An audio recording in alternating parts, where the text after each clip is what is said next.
To our channel IAS दरबार discussion में आपका बहुत बहुत स्वागत है। आज लाइव हैं हम लोग। सब मैंने आपको पहले भी कहा था। And very good morning to all of you. 24 नवंबर है आज, राइट? तो आप लोग अगर आ चुके हैं डिस्कशन में तो कमेंट करके बता सकते हैं कि कौन कौन है। सो स्टार्ट करते हैं कोटेशन से। आज कोटेशन है, this is our world, a common world, everybody should feel a common responsibility. Environment में हम इस कोटेशन को यूज़ कर सकते हैं बिकॉज आज जो हमारा आर्टिकल है वो भी एनवायरनमेंट पर ही बेस्ड है। सेकंड आर्टिकल पहला वाला IR पर होगा। ओके ओके, हाय प्रभाकर, आप आ चुके हो। ओके, तो स्टार्ट करते हैं डिस्कशन। ये कोटेशन आई होप आप लोग डेली बेसिस पर लिख रहे होंगे, नोट्स बना रहे होंगे। तब हम लोग लाइव चैट भी कर सकते हैं, आप लोग बता सकते हैं यहीं पर। कोई किसी का डाउट हो तो क्वेश्चन भी पूछ सकते हैं। एंड अपार्ट फ्रॉम दैट जो मेरे क्वेश्चंस होंगे उसका आंसर यहीं पर देना है आपको। ओके, सो चलिए स्टार्ट करते हैं आगे। और जैसा कि हम डेली आर्टिकल देखते हैं उसमें सबसे पहले हम लोग क्वेश्चन देखेंगे। आज 2 क्वेश्चंस दिए गए हैं आपको, आप लोग लिख रहे हैं। और जिन्होंने अभी तक ज्वाइन नहीं किया है IAS दरबार आंसर रिव्यू वाले ग्रुप को, वो ज्वाइन कर लीजिए। वहीं पर आप अपना आंसर लिख करके अपलोड कर सकते हैं। ओके, जिन्होंने ज्वाइन कर लिया है, it's very nice. So 2 questions दिए गए हैं आज, दोनों ही आर्टिकल पर बेस्ड हैं। So we are going to start our discussion. आज का पहला आर्टिकल है हमारा time to bridge the gulf. C Raja Mohan का आर्टिकल आता ही है ट्यूसडे को, और बहुत ही अच्छे व्यू पॉइंट होते हैं दैट वी मस्ट नो कि क्या कुछ हो रहा है ऐसे गल्फ़ कंट्रीज़ में या वेस्टर्न इंडियन ओशन में। इंडिया की कहाँ तक पहुँच है, इंडिया का अप्रोच क्या है, कितना कुछ बदलाव आया है आज। तो ये सारी चीज़ें हमें जाननी ज़रूरी होती हैं, राइट? तो आज इस आर्टिकल से बहुत कुछ पता चलने वाला है। तो एक क्वेश्चन है, अगर किसी को मालूम है तो वो बताएंगे कमेंट में। वनीला आइलैंड्स में कौन कौन से आइलैंड कंट्रीज़ आते हैं? वनीला आइलैंड में आपको बताना है कमेंट में अभी के अभी। ओके, सो कॉन्टेक्स्ट क्या है आपको बता दें। External affairs minister S Jaishankar visit पर गए हुए थे बहरीन और UAE। तो उस दौरान बहुत सारी बातें हुई और बहुत सारी जो पॉलिसी चेंजेस हैं वो भी देखने को मिला है। तो उस पर इन्होंने आर्टिकल लिखा है कि पहले का जो सिस्टम था वो कैसा था इन कंट्रीज़ को लेकर के, इनके इम्पोर्टेंस को लेकर के, और आज जो चीज़ें बदल रही हैं। इवन हमारा जो फॉरेन पॉलिसी चेंज हो रहा है उसमें गल्फ़ कंट्रीज़ का क्या रोल है और उनको कितनी ज़्यादा इम्पोर्टेंस दी जा रही है, इसी पर हम बात करने वाले हैं। ठीक है, तो इन शॉर्ट एक क्रक्स ये है आर्टिकल का कि स्टार्टिंग में अगर देखा जाए पहले के समय में तो गल्फ़ कंट्रीज़ में जो ज़्यादातर चीज़ें जानी जाती थी वो वहाँ पर लोग सर्विस देने के लिए, लाइक जो लेबर क्लास है वो वहाँ पर भेजे जाते थे। तो ये एक इकोनॉमिक पर्सपेक्टिव से तो देखा जाता था, लेकिन पॉलिटिकल एंगल से बहुत ज़्यादा रिलेशन स्ट्रेंथन नहीं हुआ करता था। बट इन द पास्ट जो 6 ईयर है उसमें लोगों ने बहुत कोशिश की है, जो पॉलिटिकल एंगल से देखा जाए कि उसको कैसे स्ट्रॉन्ग बनाना है, ये कोशिश की गई है। और अब स्ट्रेटेजिक पॉइंट ऑफ व्यू से भी दोनों यानी इंडियन स्टेट का और जो गल्फ़ कंट्रीज़ हैं उनके बीच के स्ट्रेटेजिक रिलेशन को भी स्ट्रॉन्ग करने की कोशिश की जा रही है। ओके, तो देखते हैं आर्टिकल में क्या कुछ कहा गया है। ऑब्वियसली यहाँ पे थोड़ा हिस्टोरिकल बैकग्राउंड को डिस्कस करते हुए कहते हैं कि पहले जो गल्फ़ था वो इंडिया के लिए एक सोर्स था, लाइक ऑयल का सोर्स था, लेबर एक्सपोर्ट का डेस्टिनेशन हुआ करता था।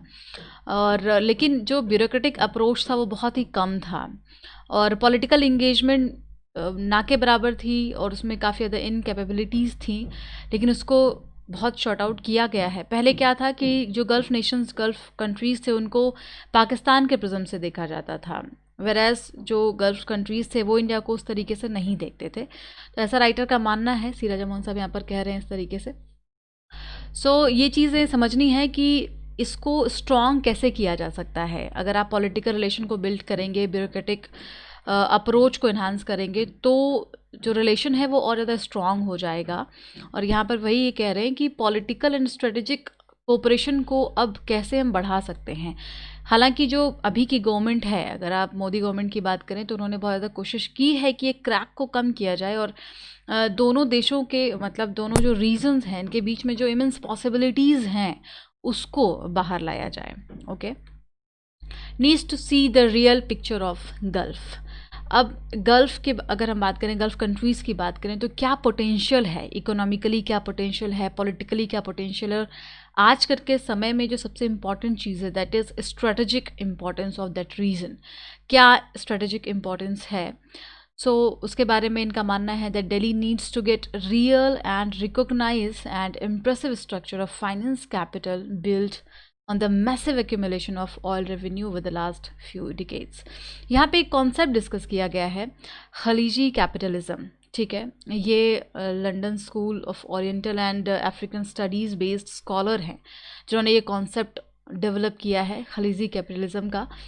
इसका क्या मतलब है, by tracking the rise of large conglomerates and the sovereign wealth fund in the Gulf and today dominate several regional sectors. तो वहाँ का जो कैपिटलिज्म है, वहाँ का जो इकोनॉमिक स्ट्रक्चर है, वो थोड़ा अभी चेंज हो रहा है। लाइक बैंकिंग, फाइनेंस और इंफ्रास्ट्रक्चर वगैरह के टर्म्स में देखा जाए तो चीज़ें वहाँ पे चेंजेस हो रहे हैं, और उसी को एक खलीजी कैपिटलिज्म का यहाँ पे नाम दिया गया है।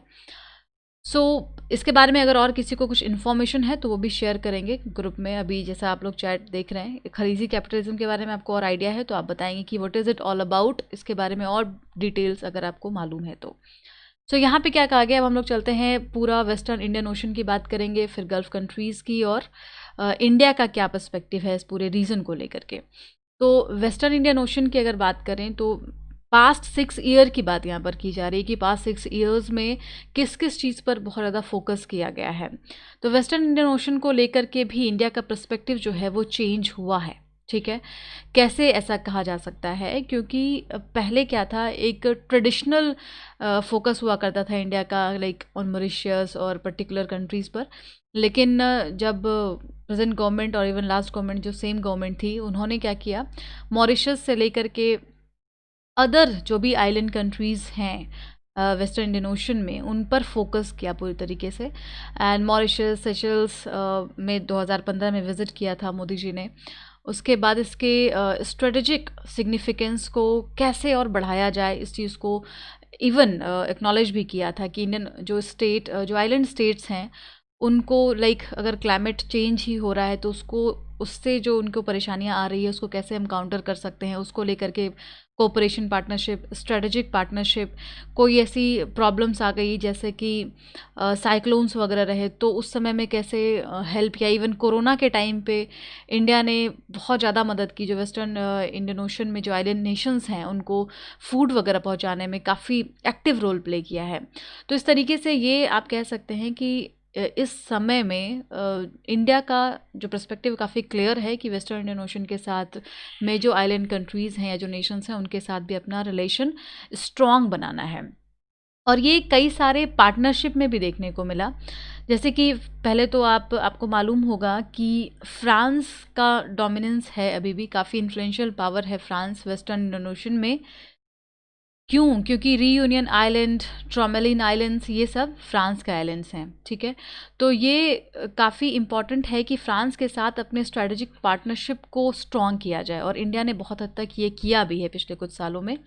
इसके अलावा कुछ जो इम्पॉर्टेंट एसोसिएशंस हैं, एग्रीमेंट्स हैं, वहाँ पर इंडिया ने काफ़ी ज़्यादा खुद को रिप्रेजेंट करने की कोशिश की, चाहे वो ऑब्जर्वर मेंबर बनना हो, चाहे फिर पार्टिसिपेट करना हो मीटिंग्स में। तो ये सारी चीज़ें पिछले सालों में की गई हैं। For example Indian ocean commission की इन्होंने बात की कि इंडिया को यहाँ पर ऑब्जर्वर का स्टेटस मिला इसी साल में शुरुआत में। ठीक है, और ये काफ़ी एक अचीवमेंट है भारत के लिए। इससे क्या पता चलता है कि वेस्टर्न इंडियन ओशन में इंडिया की पहुंच कैसे बढ़ रही है। Right, India has also become an observer to the Djibouti code of conduct. वहीं पर जो जिबूती कोड ऑफ कंडक्ट है, इसमें भी ऑब्जर्वर का स्टेटस मिला इंडिया को। और ये क्या है, एक रीजनल फ्रेमवर्क है जिसमें कि जो गल्फ़ नेशंस है और horn of Africa and east Africa है, ये सब नेशंस का एक कोऑपरेशन है आपस में।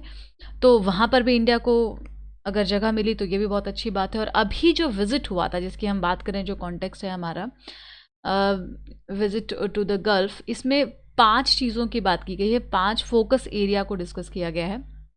Okay, first is what, first है कि that immediate need to shield India's interest in the post pandemic turbulence that is enveloping the region. तो अभी अगर एक मेन पॉइंट किसी का है या मेन अगर प्रॉब्लम है ऑलमोस्ट कंट्रीज़ के साथ, तो वो क्या है कि पोस्ट कोविड जो सिचुएशन है, जो क्राइसिस है, उसको कैसे हैंडल किया जाए। तो सेम सिचुएशन इंडिया के साथ भी है और इसको लेकर के भी एक इमीडिएट एक्शंस कैसे लिए जा सकते हैं, तो उस तरफ कोशिश करना, बात करना। इसके अलावा इसी में अगर हम सब पॉइंट्स को देखते हैं तो अभी क्या हुआ है कि बाकी जो देश है, खासकर क्या आपने कुछ न्यूज़ में सुना होगा, गल्फ़ कंट्रीज़ जो हैं वहाँ पर अभी जो बाहर के लोग हैं, जो फॉरेन लेबर्स काम कर रहे हैं, उनको वो अब रिप्लेस करना चाह रहे हैं। क्यों? क्योंकि ऑब्वियसली जॉब की कमी हर जगह पर हो गई है एंड पहले वो लोग अपने देश के लोगों को जॉब देंगे, राइट, बाद में वो दूसरे देश के लोगों को जॉब देंगे।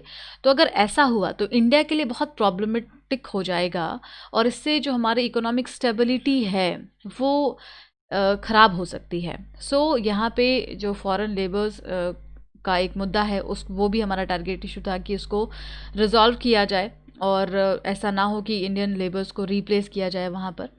ठीक है, यूएई की बात करें, that host nearly 3 million Indian expatriates. तो यूएई में बहुत सारे लोग काम करते हैं, आप जानते भी होंगे बहुत सारे लोगों को जो आपके जान पहचान में यूएई में काम कर रहे हैं। तो गल्फ़ नेशंस में ऐसे बहुत सारे देशों में भारतीय लोग काम करते हैं और वहाँ से बहुत सारा रेमिटेंस भी भारत में आता है, जैसा कि आपको इकोनॉमिक एंगल से मालूम होगा। दूसरा क्रक्स पॉइंट क्या था इस विजिट का? To focus on new and long term possibilities and economic cooperation with Gulf. ठीक है, गल्फ़ कंट्रीज़ के साथ कैसे आप इकोनॉमिक कोऑपरेशंस को बढ़ा सकते हैं और आप लॉन्ग टर्म लॉन्ग टर्म देख सकते हैं कि आप क्या क्या ऐसे वो अप्रोच लेकर के आएँ, कौन कौन से ऐसे प्रोजेक्ट्स लेकर के आएँ, कौन कौन सा ऐसा डील हो, एग्रीमेंट्स हो जो गल्फ़ नेशंस एंड इंडिया के बीच में एक इकोनॉमिक कोऑपरेशंस को और ज़्यादा बढ़ाए। ऑयल से कुछ अलग हो, ऑयल से बियॉन्ड हो, क्योंकि ऑयल के टर्म्स में तो, क्रूड ऑयल के टर्म्स में तो हमारा कोऑपरेशन है ही, इकोनॉमिक कोऑपरेशन है ही, बट अपार्ट फ्रॉम दैट और कौन कौन से एंगल्स हो सकते हैं जहाँ पे हम इकोनॉमिक डाइवर्सिफिकेशन को बढ़ा सकते हैं। फॉर एग्जांपल, अगर इंडिया सर्विस प्रोवाइड करने के लिए जाना जाता है तो कई सारे ऐसे और प्रोजेक्ट्स हो सकते हैं, रिलेटेड टू हायर एजुकेशन हो सकता है, technological innovation, smart cities, space, commerce. तो ये ऐसे इमेंस एरियाज़ हैं जहाँ पर काफ़ी पोटेंशियल है, जिसमें कि हम बहुत अच्छा ग्रो कर सकते हैं। ठीक है, सो Delhi must get its business to focus on a range of new opportunities in the Gulf। तो जो नई नई अपॉर्चुनिटीज़ हैं उस पर इंडिया को फोकस करना होगा and it also needs the full possible the gulf capital its own economic development. तो ऑब्वियसली अगर आप इकोनॉमिक कोऑपरेशन को बढ़ाएंगे तो उससे जो आपकी फॉरेन करेंसीज़ है वो इन्हांस होंगी, वो बढ़ेंगी। फॉरेन कंट्रीज़ के साथ आपका कोऑपरेशन बढ़ेगा तो उससे इकोनॉमिक डेवलपमेंट आएगा, जॉब अपॉर्चुनिटीज़ क्रिएट होंगी। ये सारे तो बहुत सारे फैक्टर्स हैं इसके साथ में जो जुड़े होते हैं। बट हेयर इज़ वर्ड की बिग गैप है इन्वेस्टमेंट में then that the Gulf is ready to offer and India's ability to absorb needs to be reduce. तो आपको याद होगा एक फैक्ट यहाँ पर कि अबू धाबी ने कमिट किया था कि इंडिया में $75 बिलियन का वो इन्वेस्टमेंट करेंगे। तो अगर आपको मालूम है तो जो गल्फ नेशंस हैं वो इकोनॉमिकली काफ़ी रिच हैं। ठीक है, तो अगर वहाँ पे एक सही तरीके से एक रिलेशनशिप को डेवलप किया जाता है तो इंडिया के लिए भी बहुत फ़ायदेमंद होगा, इंडिया के इकोनॉमिक डेवलपमेंट के लिए फ़ायदेमंद होगा और जो नेशंस हैं, जो गल्फ़ कंट्रीज़ हैं, वहाँ पर भी उनको भी और अपॉर्चुनिटीज़ मिलेंगी अपनी कंट्रीज़ में और ज़्यादा डाइवर्सिफाई करने का, क्योंकि वो अभी किस पर ज़्यादातर जो मोस्ट ऑफ द कंट्रीज़ हैं वो ऑयल एक्सपोर्ट पर डिपेंडेंट हैं। तो ऑयल एक्सपोर्ट से अलग अगर वो किसी बिज़नेस को स्टार्ट करना चाह रहे हैं, किसी और सेक्टर में काम करना चाह रहे हैं, चाहे वो रीन्यूएबल एनर्जी हो गया या बाकी चीज़ें हो गई, तो उसमें इंडिया उनकी बहुत ज़्यादा मदद कर सकता है। तो इससे जो हमारा इन्वेस्टमेंट वाला फैक्टर है वो भी स्ट्रेंथन हो जाएगा। तीसरा फोकस एरिया क्या था? Girls financial power is increasingly translating into political influence and ability to shape broader political narrative in the Middle East. जैसा मैंने आपको शुरू में बताया कि पॉलिटिकल एंगल से अभी इंडिया और गल्फ़ नेशंस के बीच में बहुत ज़्यादा कोऑपरेशन नहीं दिखा, राइट। तो अब उसको कैसे स्ट्रॉन्ग बनाया जाए, कैसे आप पॉलिटिकल नैरेटिव्स को और स्ट्रॉन्ग कर सकते हैं, उसको और ज़्यादा इन्फ्लुएंस बना सकते हैं, क्योंकि ये बहुत ज़रूरी है। आज किसी भी टर्म्स में आप देख लीजिए, चाहे वो पाकिस्तान के एंगल से अगर देखना हो या जिस तरीके से चाइना का डोमिनेंस बढ़ रहा है हर जगह पर, खास करके इंडियन ओशन रीजन में, तो इस फैक्टर से भी बहुत ज़रूरी है कि इन देशों के साथ पॉलिटिकल रिलेशंस को भी डेवलप किया जाए, इन्फ्लुएंशियल रिलेशंस बनाए जाएं। और अभी जिस तरीके से बदलाव आया है इवन उन देशों में भी इज़राइल के साथ रिलेशन को उन्होंने फिर से इस्टेब्लिश किया है, तो यहाँ पर एक इंडिया के लिए भी अपॉर्चुनिटी है कि इंडिया उनके साथ अपना पॉलिटिकल रिलेशन स्ट्रॉन्ग कर सकते हैं। और ना ही सिर्फ गल्फ कंट्रीज़ बल्कि ओवरऑल यहाँ पे कहा जा रहा है कि लेबनान, फ्रॉम अफ़गानिस्तान से लेबनान और लीबिया से सोमालिया तक आपको एक इन्फ्लुएंशियल रिलेशन डेवलप करने की ज़रूरत है। Next one is that the UAE currently chairs the Indian Ocean Rim Association, has eager to work with India. तो UAE अभी जैसा विजिट पर गए थे हमारे एक्सटर्नल अफेयर्स मिनिस्टर, और UAE का भी पर्सनली ये मानना है कि इंडिया के साथ ज़्यादा से ज़्यादा काम किया जाए, कई सारे जो प्रोजेक्ट्स हैं, जो इंफ्रास्ट्रक्चर प्रोजेक्ट्स हैं उसको डेवलप किया जाए। And Delhi needs to bring scale and depth of the regional initiative on connectivity and security in the Indian Ocean. तो यूएई के लिए, यानी कि यूएई और इंडिया का भी अगर कोऑपरेशन देखा जाए तो सही है और उसको और ज़्यादा स्ट्रॉन्ग किया जा सकता है। इसी तरीके से बाकी जो देश हैं वहाँ पर भी फोकस किया जा सकता है। और सबसे इम्पॉर्टेंट बात ये है, जो पांचवा इनका फोकस एरिया था, कि जो सोशल स्ट्रक्चरल में बदलाव वहाँ पर आ रहा है उसमें इंडिया कैसे कंट्रीब्यूट करता है। लाइक वहाँ पे जो राइट्स अब दिए जा रहे हैं वुमेंस को, रिलीजियस फ्रीडम कहीं ना कहीं इंश्योर किया जा रहा है और टॉलरेंस को प्रमोट किया जा रहा है, तो इसमें भी इंडिया एक इम्पॉर्टेंट रोल प्ले कर सकता है, जो कि अभी तक इंडिया ने नहीं किया है। राइट, अब रिफॉर्म जो हुए हैं गल्फ कंट्रीज़ में, एक बार उसको देख लेते हैं। तो यूएई ने कई सारे रिफॉर्म अनाउंस किए हैं। रिफॉर्म क्यों किया जाता है? क्योंकि एक अपने रीजन को, अपने एरिया को, अपनी कंट्री को लिबरल बनाया जा सके और यहाँ पे जो बाहर के लोग हैं वो आ सकें, वो कंफर्टेबल फील कर सकें। तो यूएई का भी यही मानना था कि जो फॉरेन वर्कर्स यहाँ पर आते हैं उनके लिए जो डेस्टिनेशन हो काफ़ी अट्रैक्टिव हो, और इसके लिए इन्होंने काफ़ी सारे रिफॉर्म किए हैं। तो क्या क्या रिफॉर्म है यहाँ पे देखिए, आप इसको लिख सकते हैं। अगर आप जैसे आंसर राइटिंग के लिए क्वेश्चन दिया है मैंने आपको, तो ये सब यूज़ कर सकते हैं कि एक तो अल्कोहल के यूज़ को डीक्रिमिनलाइज कर दिया गया है। इसके बाद permission for cohabitation among unmarried couple, criminalization of honor crime against women and institution of long term visas। तो ये कुछ इंपॉर्टेंट रिफॉर्म्स हैं जो वहाँ पर किए गए हैं, सो दैट एक अट्रैक्टिव डेस्टिनेशन बनाया जा सके फॉरेन वर्कर्स के लिए। ये यूएई ने किया है अपने यहाँ पर। Right, so Delhi has a long seen the Gulf as a source of extremist religious ideology that established the subcontinent and beyond. तो अभी इंडिया को भी जो पर्सपेक्टिव है उसको बदलने की ज़रूरत है।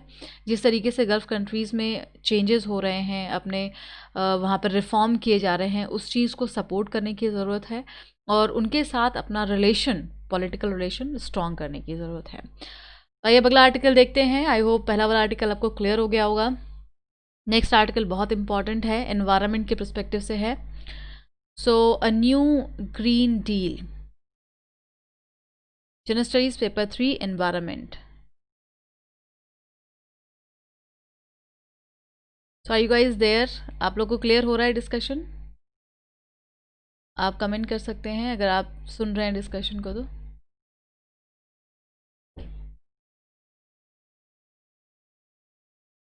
So next article is related to environment. In the last 3 years alone, India has witnessed an acceleration in the impact of climate change. तो क्लाइमेट चेंज की वजह से कितने सारे चेंजेस आए हैं यहाँ पर, अगर आप वो देखना चाहें तो हम उसकी बात कर लेते हैं। Devastating floods in Assam, Bihar, Kerala and Mumbai, wide spread damage by the cyclone Amphan, Nisarga.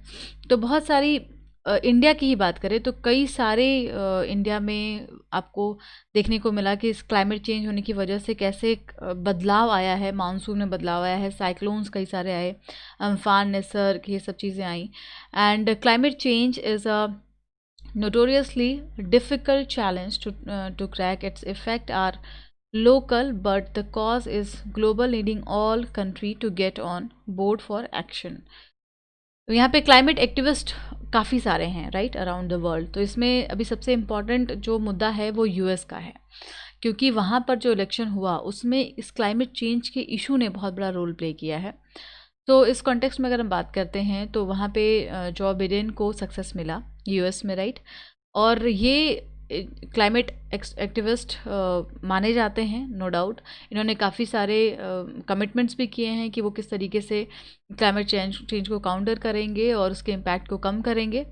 आपको बता दें कि यूएस जो है वो वर्ल्ड का सेकेंड लार्जेस्ट एमिटर है of the carbon dioxide and major contributor to the global warming. ठीक है, तो यूएस काफ़ी कंट्रीब्यूट करता है, चाहे वो आप सेकेंड लार्जेस्ट एमिटर की बात कर लें या फिर आप ग्लोबल वार्मिंग में कंट्रीब्यूशन की बात कर लें, बिकॉज वहाँ पे इतने सारे प्रोजेक्ट्स हैं और इतने समय से वहाँ पर डेवलपमेंट होता आया है कि ये सब चेंजेस वहाँ पर इसकी वजह से इतना इम्पैक्ट रहा है। And in December 2015 196 countries signed a Paris agreement. जैसे आपको मालूम होगा, पेरिस एग्रीमेंट को साइन किया है 196 देशों ने, and the agreement commits all countries to keep global warming within 2 degree Celsius. ठीक है, उसको कैसे आप कंट्रोल कर सकते हो, 2 डिग्री सेल्सियस तक रख सकते हो। लेकिन उसके बाद क्या देखा गया कि 2 डिग्री तक भी अगर आप टेम्परेचर को मेंटेन करते हैं तब भी उसके कई सारे कैटास्ट्रोफिक इफ़ेक्ट्स देखने को मिलते हैं, right. Flood, drought, forest fire, ये सब 2020 में कई सारे ऐसे एक्शंस देखे गए। और विद इन 6 मंथ जब वहाँ पे 2017 में डोनाल्ड ट्रम्प ने अनाउंस किया कि वो पेरिस एग्रीमेंट से बाहर जा रहे हैं, तो ये एक बहुत बड़ा मुद्दा बन गया वहाँ के इलेक्शन का।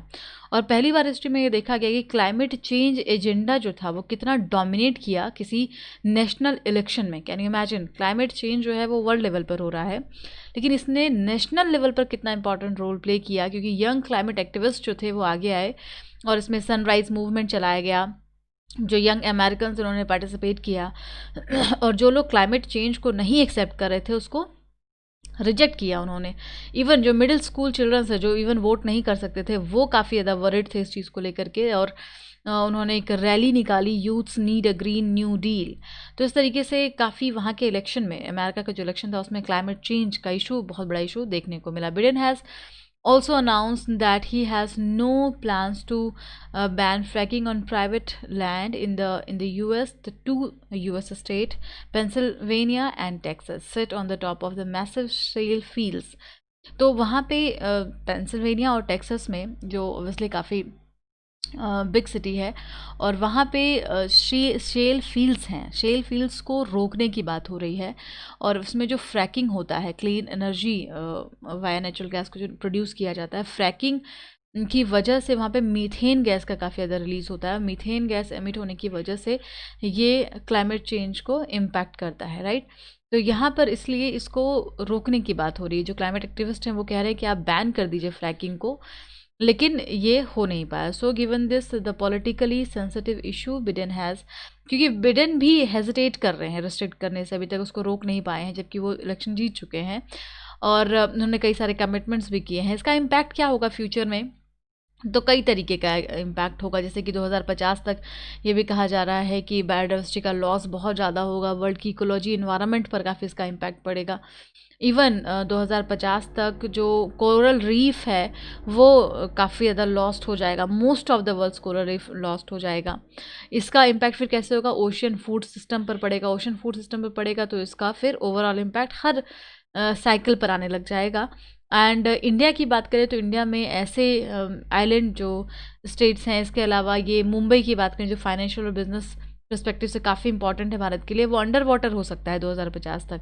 तो ऐसे ऐसे इम्पैक्ट जो है वो प्रोडिक्ट किए गए हैं अभी तक। तो इसके लिए कितना इसको सीरियस लेना होगा ये समझना ज़रूरी है। और यूएस का क्लाइमेट एक्शन को लेना ये सभी के लिए ज़रूरी है, पूरे वर्ल्ड के लिए ज़रूरी है। इसीलिए बहुत उम्मीद से जो बिडेन की सरकार को चुना गया है कि वो क्लाइमेट चेंज को सीरियसली लें और इसको लेकर के जो इनके अप्रोचेज़ हैं उसको आगे लेकर के आएँ, कॉम्बैक्ट करें इसको। और अभी जिस तरीके से पेरिस एग्रीमेंट को उन्होंने छोड़ दिया था तो उसको रीजॉइन करना चाहिए। और इसके अलावा कुछ उन्होंने जैसे कमिटमेंट्स किए हैं, जैसे कि उन्होंने ग्रीन जॉब देने की बात कही है, renewable energy sector, energy efficiency, climate resilient infrastructure इसको इन्हांस करने की बात कही है। तो बिडेन गवर्नमेंट से काफ़ी ज़्यादा एक्सपेक्टेशंस है, लेकिन प्रॉब्लम क्या है कि वहाँ पर अगर कांग्रेस की बात करें या लॉबी की बात करें तो आज भी रिपब्लिकन्स हैं उसमें, जिसकी कि एक बहुत हैवी लॉबी है। और फॉसिल फ्यूल्स की लॉबी होने की वजह से एक प्रोमिनेंट रोल प्ले नहीं कर पा रहा है यूएस, ये कहा जा सकता है। और ये प्रॉब्लम सिर्फ वहीं पर नहीं है बल्कि और भी जगह पर हो सकती है। तो जैसा कि बिडेन ने अपने कैंपेन में कहा था कि वो ग्रीन जॉब्स को क्रिएट करेंगे, एनवायरमेंटल इश्यूज़ को सबसे पहले टारगेट करेंगे, रिन्यूएबल एनर्जी सेक्टर्स को लेकर के आएंगे, और इवन जो उनका वहाँ पर एमिशंस होता है उसको वो कम करेंगे। और यही अप्रोच इंडिया को भी लेना होगा। इंडिया को के लिए भी दिन दूर नहीं है जब क्लाइमेट एक्शन एक मुद्दा बन सकता है चुनाव का, इलेक्शंस का, तो इंडिया को भी इस तरीके से सामने आना होगा। आज आपको क्वेश्चन दिया गया है, 2 क्वेश्चन है, और मुझे लग रहा है कि लाइव डिस्कशन में कुछ प्रॉब्लम आ गई है शायद, तो ये मैंने रिकॉर्ड कर लिया है, जो भी आपको मिल जाएगा अपलोड कर दिया जाएगा, ठीक है।